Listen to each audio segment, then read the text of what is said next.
लिसा को अपने पीछे मौजूद राक्षस से बचने के लिए मजबूरी में एक छोटे से कुत्ते के दरवाजे डॉग डोर से अजीब तरीके से रेंगते हुए निकलना पड़ा। लेकिन वह राक्षस बेहद शक्तिशाली था और पतले लकड़ी के दरवाजे को तोड़ने में उसे ज्यादा समय नहीं लगने वाला था। लिसा की परेशानी ये थी कि आगे बचने का रास्ता लगभग खत्म हो चुका था।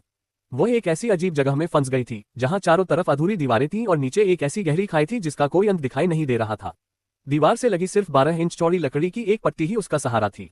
उस पट्टी का एक सिरा हवा में लटकी हुई सीढ़ियों से जुड़ा था, जो शायद उसके बचने का आखिरी रास्ता था। लिसा ने खुद को दीवार से चिपकाया और धीरे धीरे उस लकड़ी की पट्टी पर आगे बढ़ने लगी। सीढ़ियों के दोनों तरफ कोई रेलिंग नहीं थी और एक छोटी सी गलती उसे उस अंधी खाई में गिरा सकती थी। लेकिन राक्षस के डर के सामने ये खतरे कुछ भी नहीं थे। लगभग 10 मिनट की कड़ी मेहनत के बाद आखिरकार वह सीढ़ियों के आखिरी छोर तक पहुंच गई और छत में बने एक छोटे लकड़ी के दरवाजे को धक्का देकर खोल दिया। उसके पीछे एक बेहद संकरी जगह थी। बिना कुछ सोचे लिसा तुरंत उसमें रेंगते हुए घुस गई और ठीक उसी आखिरी पल में जब राक्षस ने दरवाजा तोड़ दिया, लिसा सफलतापूर्वक ऊपर वाली मंजिल पर पहुंच चुकी थी। लेकिन वह अभी भी सुरक्षित नहीं थी क्योंकि राक्षस उसका पीछा लगातार कर रहा था। सामने कमरों का वही जाना पहचाना नक्शा देखकर लिसा के अंदर उम्मीद की एक छोटी सी किरण जगी, क्योंकि यही वह जगह थी जहां से वह बैकरूम्स में आई थी। लेकिन जब उसने फर्नीचर स्टोर से बाहर निकलने की कोशिश की तो उसके सामने सिर्फ एक मोटी पत्थर की दीवार थी। बाहर जाने का कोई रास्ता कहीं नहीं था। तभी राक्षस उसके पीछे पहुंच चुका था। उसकी चाल तेज नहीं थी, लेकिन वह किसी भूत की तरह लिसा का पीछा कर रहा था और उसे सांस लेने तक का मौका नहीं दे रहा था। चारों तरफ से घिर चुकी लिसा ने पास पड़ा एक औजार उठाया और राक्षस के लकड़ी वाले पैर को तोड़ दिया। जैसे ही राक्षस गिरा, लिसा ने मौका पाकर दौड़ लगा दी। लेकिन अचानक उसका पैर जमीन पर पड़े एक विज्ञापन बोर्ड से टकरा गया।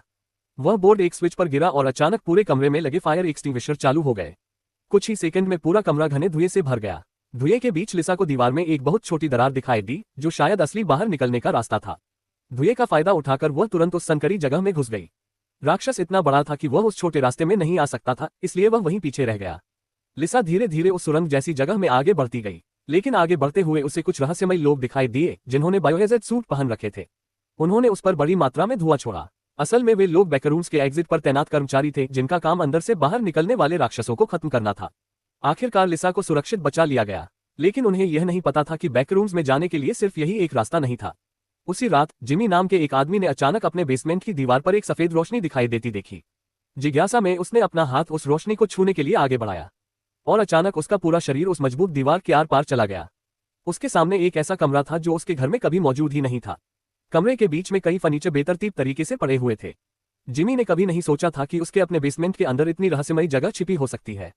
उसने दीवार से दोबारा अंदर बाहर जाने की कोशिश की और पाया कि वह हर बार बिना किसी रुकावट के आसानी से आर पार जा सकता था। जब उसे यकीन हो गया कि वह इस अजीब जगह में आसानी से आ जा सकता है, तो उसकी जिज्ञासा और बढ़ गई। वह अंदर की तरफ बढ़ने लगा, लेकिन उसे नहीं पता था कि यही उसके सबसे बड़े डर की शुरुआत थी। यह था लेवल 0 बैकरूम्स का सबसे शुरुआती